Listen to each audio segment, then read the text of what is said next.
नमस्कार दोस्तों, स्वागत है नई वीडियो में। दोस्तों देखिए, आप लोग का जो सब्जेक्ट है इंट्रोडक्शन टू टूरिज्म, जो कि सेमेस्टर 2 वालों के लिए है, उसके लिए मोस्ट इम्पॉर्टेंट क्वेश्चन जो है, बहुत ही ज़रूरी प्रश्न है, ये आपको करके ही जाना है। ये क्वेश्चन आने की संभावनाएं बहुत ज़्यादा है, क्योंकि देखिए ये क्वेश्चन ही वैसा है, ठीक है। आपके सिलेबस में सबसे इम्पॉर्टेंट टॉपिक है। बोला है कि झारखंड राज्य में इको टूरिज्म, जिसको बोलते हैं पारिस्थितिकी पर्यटन भी बोलते हैं, इसकी संभावनाओं पर एक संक्षिप्त टिप्पणी लिखिए, ठीक है दोस्तों, या फिर वर्णन करने बोले, जो भी बोले एक ही है। तो देखिए, इससे पहले जो है आपका पूरा प्लेलिस्ट बना दिया गया है इंट्रोडक्शन टू टूरिज्म का, सेमेस्टर 2 का। आप क्या कीजिएगा, चैनल पर जाके प्लेलिस्ट वाला ऑप्शन या फिर कोर्स वाला ऑप्शन में जाइएगा, तो वहाँ से आपको दिख जाएगा सेमेस्टर 2 इंट्रोडक्शन टू टूरिज्म लिखा होगा, या फिर semester 2 hospitality and tourism management लिखा होगा, ठीक है। तो वहाँ से देखिए, आपको पूरा सिलेबस देख लेना है। सिलेबस, इंपॉर्टेंट क्वेश्चन, क्वेश्चन का आंसर, सब चीज़ वहाँ बता दिया गया है, ठीक है। चलिए देखिए, आंसर इसे हम लोग समझने का प्रयास करेंगे दोस्तों। तो आंसर है, बोल रहा है कि इको टूरिज्म, जिसको क्या बोला जाता है, जिसको जो है पारिस्थितिकी पर्यटन भी बोला जाता है, ठीक है। ध्यान रखिएगा, ये पर्यटन का वह रूप है दोस्तों जो किस पर आधारित है, प्रकृति पर आधारित है, यानी कि नेचर पर आधारित होता है। देखिए, पर्यावरण का संरक्षण करता है और स्थानीय समुदायों के कल्याण को सुनिश्चित करता है। यह बड़े पैमाने पर होने वाले सामान्य पर्यटन के विपरीत है, जो अक्सर पर्यावरण को नुकसान पहुंचाता है। यानी कहने का मतलब ये है दोस्तों, देखिए, इको टूरिज्म का मतलब हुआ पारिस्थितिकी पर्यटन, ठीक है। पर्यटन का ये वैसा रूप है जो कि डायरेक्ट प्रकृति यानी नेचर पर जो है ये डिपेंड रहता है। ये पर्यावरण को संरक्षण भी करता है, स्थानीय समुदाय को जो है उसके कल्याण को सुनिश्चित भी करता है। या अगर बड़े पैमाने पर होने लगे तो क्या होता है, इसके विपरीत भी होता है, यानी ये नुकसान भी पहुंचता है। आगे हम लोग अच्छे से समझेंगे। चलिए, बोला है कि झारखंड, आखिर झारखंड में इसकी ज़्यादा संभावनाएं क्यों हैं। देखिए, झारखंड, जिसका शाब्दिक अर्थ ही होता है वन और झाड़ियों की भूमि, है ना। झारखंड अपने विशाल वन क्षेत्र, पठारी स्थलाकृत और समुद्री समृद्ध जल संसाधनों के कारण इको टूरिज्म की असीमित संभावनाएं रखता है।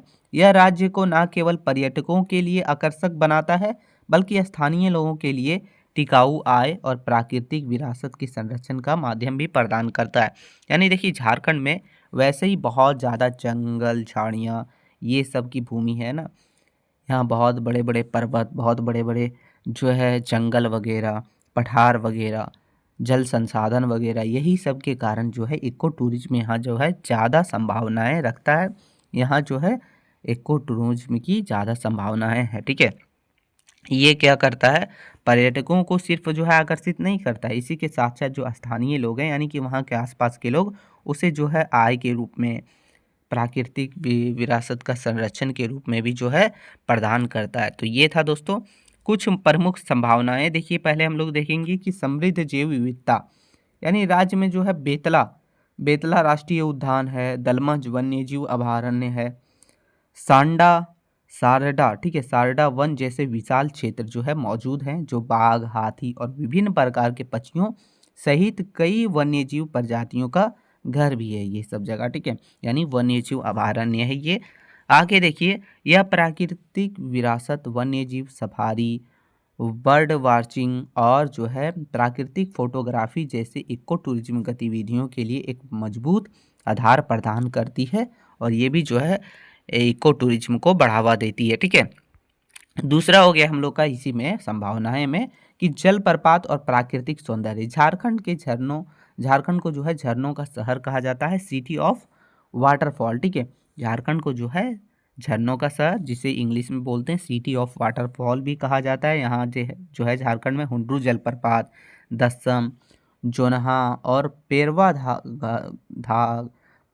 घाघ जैसे कई मनमोहक जलप्रपात जो है पर्यटक को आकर्षित करते हैं। वहाँ बहुत सारे लोग पर्यटन के लिए जाते हैं, वो पर्यटक स्थल है, ठीक है। ये स्थल जो है ट्रैकिंग, रिवर राफ्टिंग यानी संभावित क्षेत्र में, और प्राकृतिक परिदृश्य का आनंद लेने का एक अवसर प्रदान करता है, ये सब जलप्रपात वगैरह। तो झारखंड भी जो है बहुत ज़्यादा ये सब भूमिका निभाती है किसमें, इको टूरिज्म को बढ़ावा देने में। फिर है जनजातियाँ, जिसको एथनो पर्यटन भी बोलते हैं, ठीक है।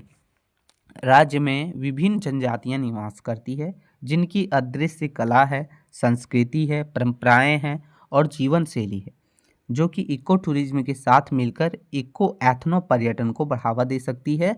और लोग जो है बहुत सारे पर्यटन जो है आते हैं और यही सब देखते हैं, अलग अलग तरह के कला, संस्कृति, परंपरा वगैरह, जीवन शैली वगैरह को जानने के लिए आते हैं। ठीक है, स्थानीय संस्कृति का अनुभव पर्यटकों को आकर्षित करने के साथ साथ स्थानीय लोगों के लिए आय के स्रोत भी बनाती है, आय का स्रोत भी बनाती है। ठीक है, तो ये था।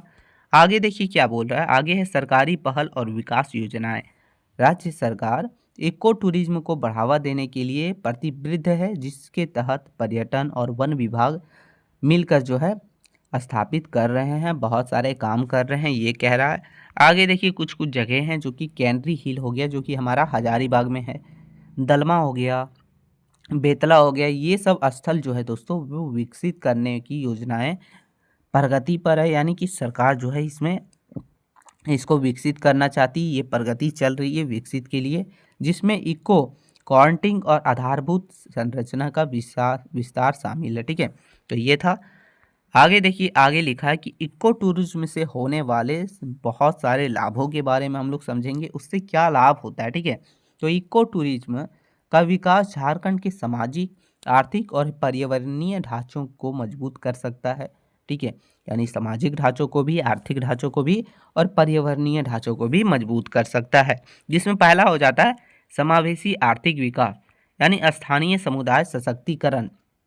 इको टूरिज्म का मूल सिद्धांत यह है कि पर्यटन से होने वाले आय का अधिकतम हिस्सा स्थानीय समुदाय को मिलना चाहिए। होमस्टेट गाइडिंग और स्थानीय उत्पादकों का बिक्री के माध्यम से यह सब जो है संभव हो पाता है। अब कहीं जो है पर्यटन के लिए जाइएगा तो वहाँ आसपास के लोगों से ही ना खरीदिएगा, वहाँ का कुछ उत्पाद वगैरह हो गया, रहने के लिए, खाने के लिए, है ना। तो इससे जो है स्थानीय लोगों को भी जो है आय का स्रोत मिलता है। फिर है अस्थायी रोजगार, जैसे कि गाइड हो गया, रसोइया हो गया, होमस्टे प्रबंधन और सुरक्षा कर्मी जैसे अस्थायी और गरिमापूर्ण रोजगार के अवसर पैदा होंगे, जिससे जो है पलायन रुकेगा। यानी बहुत सारे लोग क्या करते हैं, यहाँ से वहाँ जाते हैं काम करने के लिए, यानी टाउन वगैरह। तो अगर ऐसा रहेगा तो लोग जो है पलायन नहीं करेंगे, उससे पलायन रुकेगा। दूसरा है पर्यावरण और वन्यजीव संरक्षण। जब स्थानीय लोग पर्यटन के माध्यम से अपनी प्राकृतिक संपदा से आर्थिक लाभ कमाने लगते हैं तो वे स्वयं उनको संरक्षक बन जाते हैं। यानी जब आप देखिएगा, आप ही समझिए, जिस चीज़ से आपको फ़ायदा हो रहा है वो चीज़ को आप कभी नुकसान नहीं पहुंचाइएगा, है ना। उसी तरह अगर स्थानीय लोगों को पर्यटन के माध्यम से, प्राकृतिक के माध्यम से, इको टूरिज्म के माध्यम से लाभ होने लगेगा, आर्थिक लाभ कमाने लगेंगे, तो वो स्वयं जो है उसका रक्षा करेंगे, किसी को नुकसान भी नहीं पहुंचाने देंगे, है ना। तो यहाँ से भी एक फ़ायदा होता है ना। आगे दोस्तों कि पर्यटन से प्राप्त शुल्क का उपयोग वन संरक्षण, वृक्षारोपण और वन्य जीवों के आवास के रखरखाव के लिए किया जा सकता है। यानी वहाँ से पर्यटन से जो है बहुत ज़्यादा जो है टैक्स वगैरह लगता है ना, शुल्क वगैरह, उसका उपयोग करके वन का संरक्षण, वृक्षारोपण और बहुत सारे वन्य जीवों के आवास के रखरखाव के लिए किया जा सकता है। ठीक है, तो ये दूसरा था। तीसरा है कि सांस्कृतिक आदान प्रदान और पहचान का संरक्षण। यानी पर्यटक क्या करेगा, जब आएगा तो जनजातियों संस्कृति के प्रति जागरूक होगा, उससे संवेदनशीलता बनाते हैं। यानी क्या होता है, जागरूक होते हैं और संवेदनशीलता बनाते हैं। ठीक है, फिर स्थानीय संस्कृति का एक पहचान मिलती है, जिससे वह पीढ़ी दर पीढ़ी सुरक्षित रहती। अब देखिए, कोई आते हैं आपके संस्कृति के बारे में तारीफ करते हैं, उनको वो संस्कृति पसंद आता है, रहन सहन पसंद आता है, तो आप भी जो है उसे और भी अच्छे तरीके से अपने पीढ़ी दर पीढ़ी जो है वो सुरक्षित रहती है ना। तो ये सब फायदे होते हैं इको टूरिज्म से।